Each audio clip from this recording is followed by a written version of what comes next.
Everybody remembers their first. And this year, 2024's first casualty is Robert Saleh, head coach of the New York Jets. He gone. Fired today after 3+ seasons. Woody Johnson called it, the owner of the Jets called it 3.5 years. Boy, that's being generous. He made it 3 years and 5 games. Oh. Yep.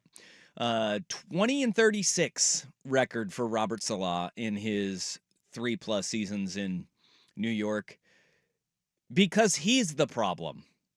Jeff Ulbrich will take over as the interim head coach. He is the defensive coordinator for the Jets.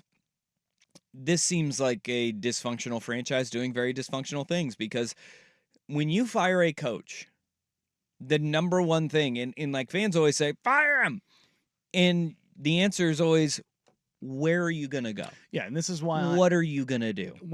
Whenever there's a coach on a hot seat heading into the season, I look at ownership and I look at the front office and go, you're stupid, you're inept, and you don't know what the hell you're doing.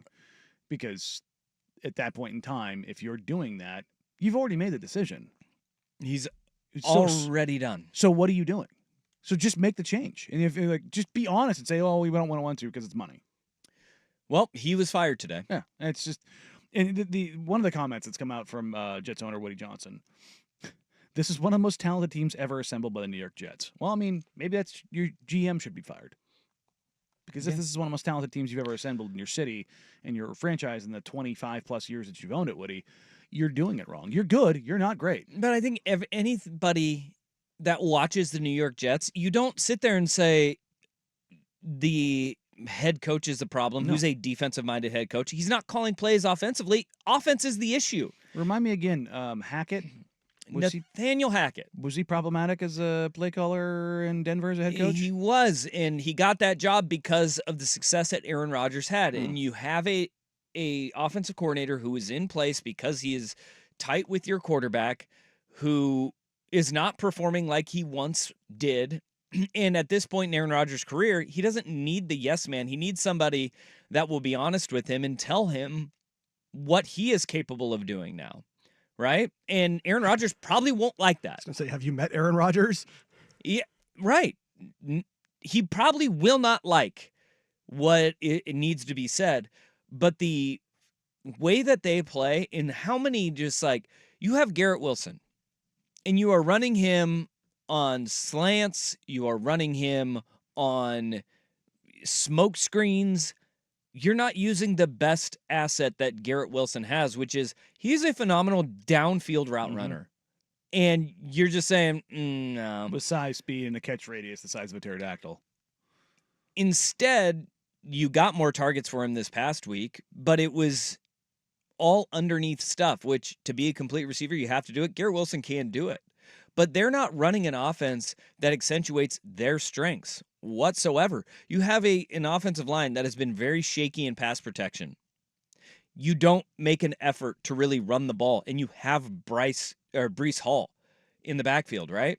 You're sitting there and you're going, why in the world would you not play to your team's strengths? And what they're trying to do is play exactly the way they did in Green Bay when Aaron Rodgers was 6 years younger, when he was healthy and wasn't coming off an Achilles tear. And had an offensive line. And had an offensive line that was really damn good.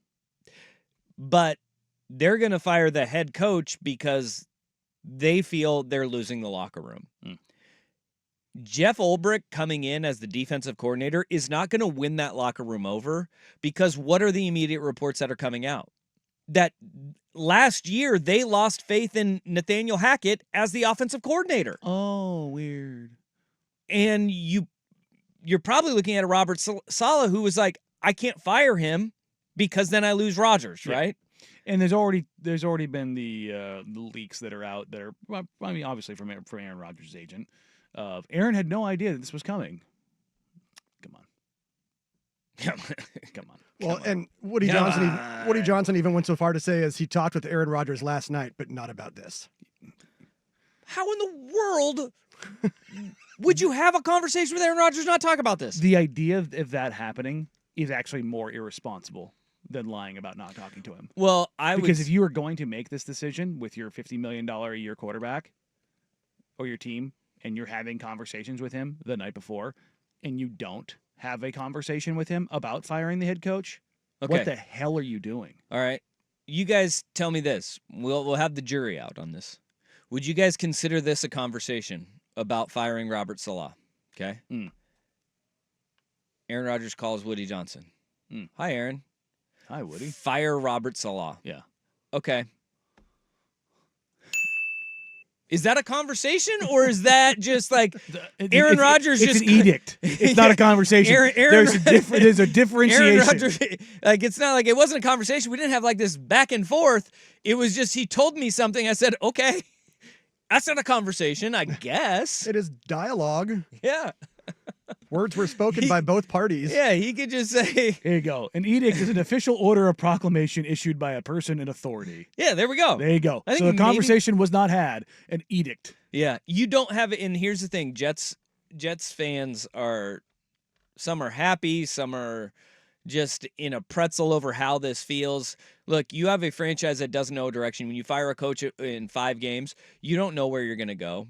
You're just getting ahead of everybody else in preparation for hiring the next head coach.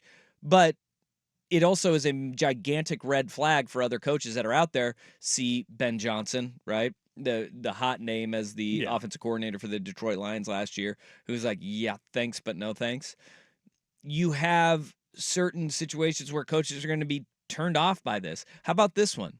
Do you know how many coaches have had a winning record after their tenure with the New York Jets since 1960? I would imagine a lot.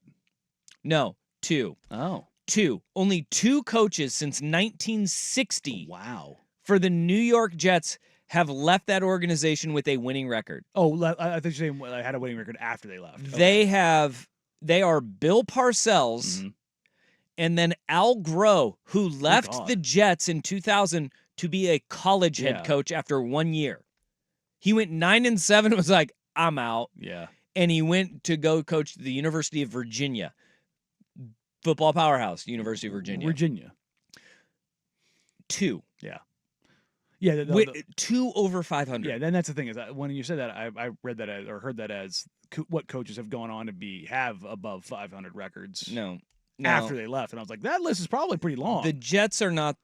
The Jets are the problem. They are here. the problem. Yeah. This is not. And Woody Johnson, since he took over as the owner of the New York Jets, yes, they went to back-to-back AFC Championship games. It was right after he got him, wasn't it? No.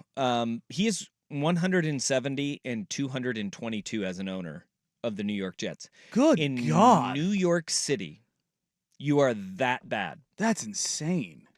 So I look at Robert Jim Saleh Dolan is disgusted by and that. say, no, if I am Kyle Shanahan right now, I'm calling Robert Saleh, though. Your defense has not been nearly as good since he left to be the head coach of the New York Jets. Bring him in as an analyst. Bring him in and just let him work in that room.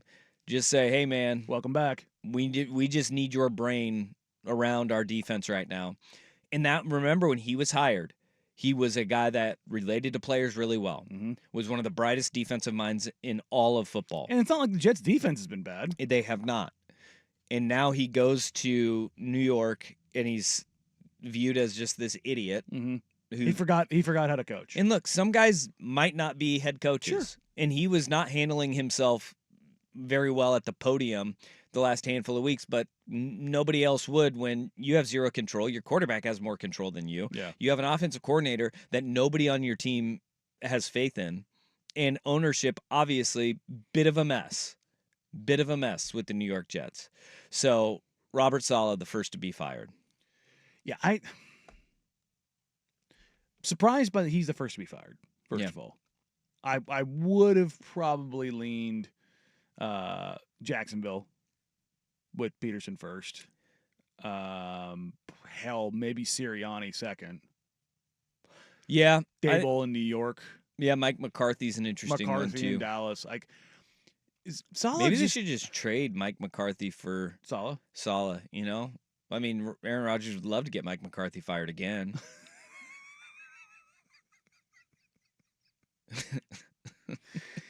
And Lord knows you could convince Cowboys fans that a new coach is going to solve all their problems. Yeah. Because they've done that every year since 1994.